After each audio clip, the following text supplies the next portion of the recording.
nous a pas tout dit concernant la peste qui sévit à Marseille en 1720. Il s'y passa un fait extraordinaire. Les détrousseurs de cadavres ne furent aucunement contaminés. Pourquoi ? Eh bien parce qu'ils avaient concocté une formule à base de plantes, laquelle les immunisa contre la maladie.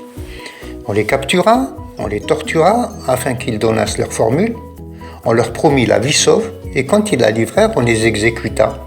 Il serait intéressant de remettre au goût du jour cette formule par les temps qui courent. Vous voyez qu'on ne nous a pas tout dit.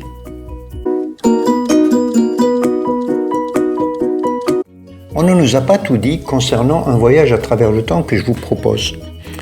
Bien avant le XVIe siècle, dans le canyon de Catamayo, une province de l'actuel pays appelé Équateur en Amérique du Sud, une ville que les Indiens nommaient Loxa fut secouée par un violent tremblement de terre. Les arbres à quinquina très nombreux tombèrent dans un lac et y restèrent, ce qui, on le comprend bien, créa une macération. Un Indien, complètement ravagé par la fièvre due au paludisme, vint y boire. Il trouva l'eau amère, certes, mais, ô miracle, il constata qu'il guérit de sa fièvre.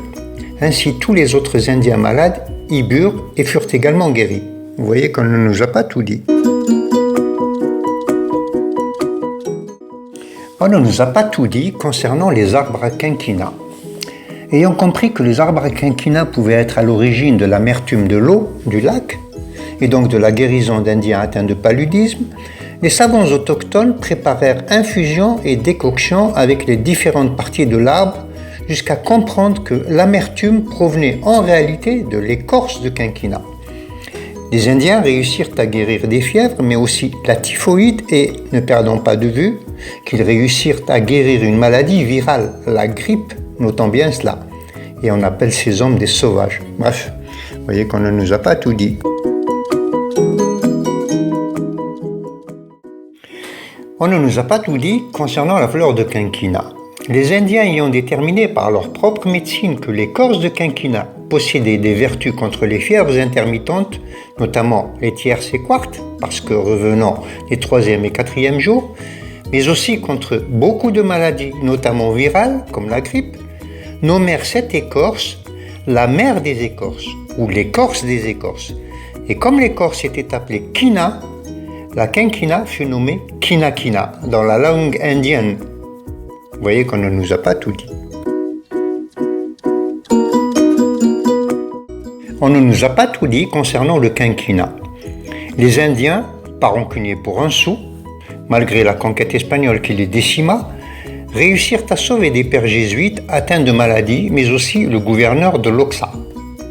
Mieux encore, ils sauvèrent la comtesse d'Enchinchon, atteinte de fièvre tierce, qui n'était rien de moins que l'épouse du vice-roi du Pérou, en lui donnant de l'écorce de quinquina pulvérisée. Et la poudre de l'écorce de quinquina commença à faire son entrée en Europe. Comment la nomma-t-on ? La poudre de la comtesse, bien sûr. On n'allait pas lui donner le nom barbare de la tribu indienne. Vous verriez, le médicament s'appelait poudre d'Atahualpa ou de Quetzalcoatl ? Mais non, restons civilisés. Vous voyez qu'on ne nous a pas tout dit. On ne nous a pas tout dit concernant le quinquina. Une fois l'écorce de quinquina introduite en Europe, elle tomba, comme de bien entendu, sous le coup de l'analyse. En 1820, Pellier et Caventou, dans leur examen chimique d'une écorce désignée sous le nom de quina bicolore, détaillent l'extraction du principe actif du quinquina, un alcaloïde qu'ils dénomment quinine. On trouve près de 8% de quinine dans l'écorce de quinquina et parmi les autres alcaloïdes, la quinine est en plus forte concentration.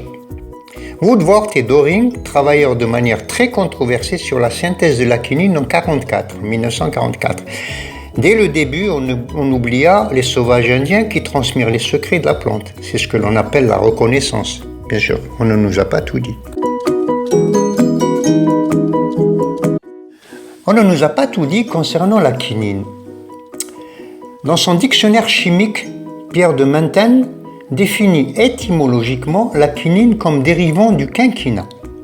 C'en est d'ailleurs le principe actif. Puis il définit les quinones, une autre classe chimique, comme dérivant de quina ou quinine. L'acide quinique, ayant été découvert par Hoffmann en 1790, son oxydation donna la quinone.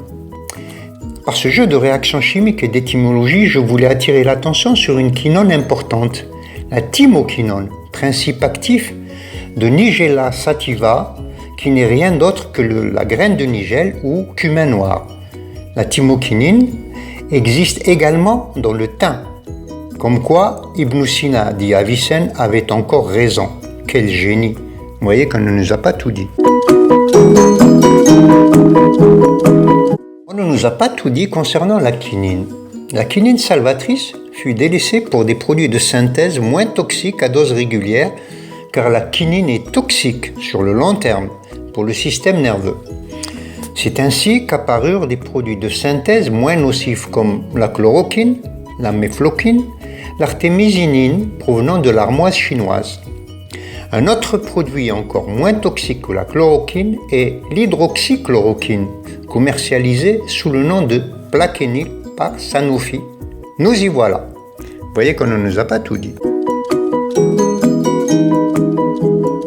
On ne nous a pas tout dit concernant le traitement préconisé par le professeur Raoul. Compte tenu des propriétés des thymoquinones, ne serait-il pas intéressant de les introduire dans le protocole de soins contre le coronavirus ? Je m'interroge aussi sur la formule découverte par les malandrins qui détroussaient les cadavres morts de la peste et qui ne furent pas atteints par la maladie. Leur formule contenait du thym et de l'armoise. Pour ma part, j'y rajouterai des grains de nigelle. Vous voyez qu'on ne nous a pas tout dit. Je voudrais conclure ce top 10 par des questions qui se posent. Pourquoi juste après l'épidémie due au coronavirus en Chine en 2012, l'hydroxychloroquine a été interdite en France et considérée comme produit vénéneux ? Pourquoi le gouvernement et les bien-pensants de la société sont-ils réticents à traiter en masse la population comme le préconise le professeur Raoul ? Pourquoi est-on réticent à faire des dépistages par des tests ? Nous sommes devant une épidémie qui fera sans aucun doute des ravages plus que toute autre épidémie à travers les siècles. Et nous sommes encore là à être académiques au lieu d'être opérationnels. Le gouvernement est-il tombé sur la tête ? Vous voyez qu'on ne nous a rien dit.